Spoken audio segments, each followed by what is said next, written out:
Chapter 2.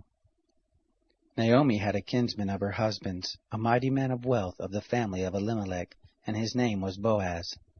Ruth the Moabitess said to Naomi, "Let me now go to the field and glean among the ears of grain after him in whose sight I shall find favor." She said to her, "Go, my daughter."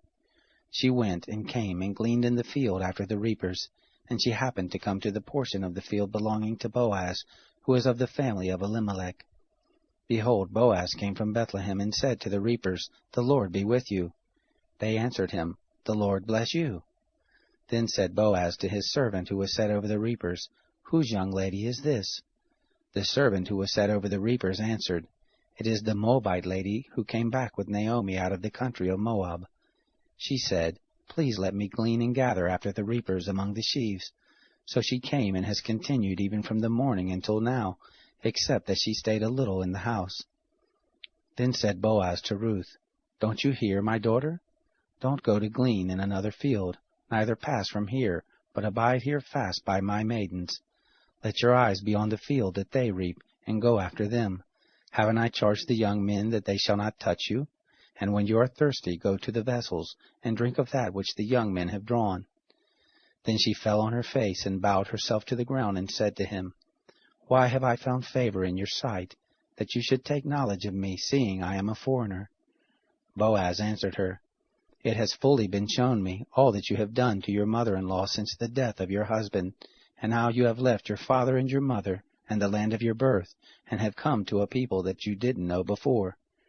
The Lord will recompense your work, and a full reward will be given you of the Lord, the God of Israel, under whose wings you are come to take refuge." Then she said, "Let me find favor in your sight, my lord, because you have comforted me, and because you have spoken kindly to your handmaid, though I am not as one of your handmaidens." At mealtime Boaz said to her, "Come here and eat of the bread, and dip your morsel in the vinegar." She sat beside the reapers, and they passed her parched grain, and she ate and was satisfied. When she was risen up again to glean, Boaz commanded his young men, saying, "Let her glean even among the sheaves, and don't reproach her. Also pull out some for her from the bundles, and leave it, and let her glean, and don't rebuke her." So she gleaned in the field until evening, and she beat out that which she had gleaned, and it was about an ephah of barley.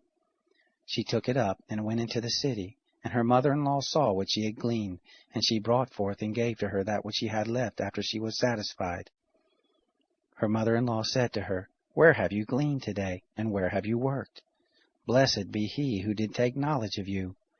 She had shown her mother-in-law with whom she had worked, and said, "The man's name with whom I work today is Boaz."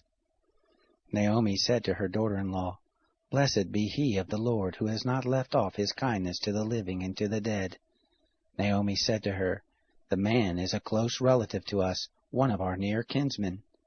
Ruth the Moabitess said, "Yes, he said to me, 'You shall keep close by my young men until they have ended all my harvest.'" Naomi said to Ruth, her daughter-in-law, "It is good, my daughter, that you go out with his maidens, and that they not let you go into any other field." So she kept close by the maidens of Boaz to glean to the end of the barley harvest and of wheat harvest, and she lived with her mother-in-law.